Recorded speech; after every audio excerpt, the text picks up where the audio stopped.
for more of this, let's bring in General Jack Keane, retired four-star general, Fox News senior strategic analyst. General Keane, sir, welcome as always. I just wanted to pursue this a bit, close the skies that Mike Tobin was just reporting on, and how the U.S. Defense Department and the State Department have shot down the idea of the Polish MiGs going through the Ramstein Air Force Base in Germany on their way to the Ukraine. What do you make of this? Are we too sensitive to this? Or could Poland just put the MiGs into Ukraine themselves? Or how does this get resolved? Because I fear the skies will never be closed and the Russians will dominate. Yeah, I think, we're kind of having a public fistfight here between Poland and ourselves. I mean, my instincts about this is, Poland was for this. The United States was for it. Secretary Blinken had made statements for it. It appeared like it was a go. And then the next thing we heard is Poland was not going to do it themselves. They're going to send the airplanes to a U.S. NATO base, and then from there they would go into Ukraine. I suspect a high government official in Russia called Poland and said, if you send those MiGs into Ukraine, we're going to look at that as an act of war. And I think it shut them down just out of fear. I also think that we should figure out how to get those MiGs in the hands of the Ukrainian pilots. I mean, we got to use some imagination here, and I don't think we should let the lawyers or the bureaucracy or the miscommunication and the public twisting that's going on here interfere with that. There is a solution. I'm confident we can find it, and let's help the Ukrainians. That's what we said we were going to do. We weren't going to stand there and defend them on the ground. We weren't going to send our airplanes in there to defend them, but we were going to do everything we could to help them defend themselves.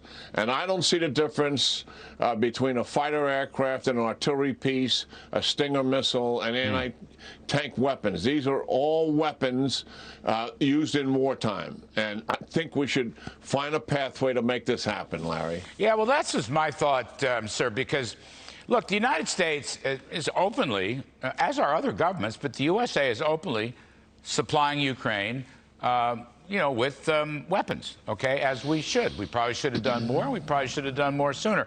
But my point is, having done that, you could say that's an act of war. I don't think Russia's going to bomb Andrews Air Force Base. I mean, at what point should Poland and NATO and everybody be so intimidated by the Russian threat or the Russian risks that we just don't help Ukraine? Because I think that's kind of at the bottom of this. They're afraid of everything, but you got to take risks in a war, particularly like this. No, I agree with you. And I mean, just fundamentally, I don't think we let Russia decide what instruments of war that we want to provide to assist Ukraine. I mean, this is not their decision. This is our decision. But I think, while I'm operating on gut instincts here, something spooked the Polish leadership, and I believe it was the Russian threat that did it. But let's get past that, and let's get these weapon systems, these fighters, in the hands of the Ukrainians. I mean, if we're worried about the Americans flying them across there, well, they don't have to fly them across there. Let's get the Ukrainians out of there and meet up with these airplanes someplace that's outside of Ukraine. We can do that. And have them fly them in there. And there's also logistical support, obviously, but I thought that surely was being worked out initially. Before you're going to provide an airplane, you got to be able to sustain it, and how you're going to get it there. Those things certainly can be readily worked out. Yeah, well, the Ukrainian pilots could Uber into Poland and just get in the planes and fly them back. I mean, that's sort of a joke, but not exactly. Sir, let me ask you one more thing while we've got you. Zelensky hints at a compromise regarding NATO. Now, not enough has been written about this in my judgment. He is saying that Ukraine will not go into NATO, at least, quote unquote, for now. But it sounds like he's saying if we have a ceasefire, if we have some solution to this, you have the Prime Minister of Israel, Bennett, negotiating or allegedly negotiating with Putin as an intermediary on behalf of Zelensky. I think the stock market rally of yesterday and today and the drop in oil prices is associated with the thought that maybe there'll be a quicker end to all this because Zelensky seems to be hinting at compromise. What do you make of it, sir? Is any of it real? Yeah, I think so. I mean, Zelensky gave an interview on another channel, and here's what he said. He said, regarding NATO, I have cooled down regarding this question a long time ago after we, meaning the Ukraine, understood that NATO is not prepared to accept Ukraine.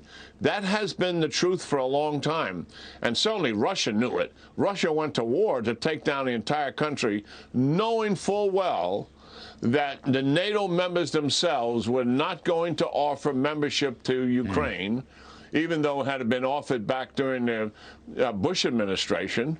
And certainly the leadership in Ukraine knew that. So it doesn't surprise me that Zelensky is using this maybe as some kind of concession on his part. But the truth is, everyone knew for a fact that Ukraine was not going to become a part of NATO. The other thing that's interesting is dealing with the breakaway republics and the fact that Russia certainly wants those breakaway republics to be declared independent and therefore align with them, despite the fact there's Ukrainians living there who obviously believe they're part of Ukraine. And Zelensky said that he's willing to discuss this and work out a compromise. That was very interesting. And the compromise, and then he also defined the issue for himself. He said, look, I want these republics to live on, but I want the Ukrainian people who want to be a part of Ukraine, who live there, we got to figure out how to do that. So I think that's clearly will be on the table for discussions. And believe me, not everybody in Ukraine will agree with their president on this issue.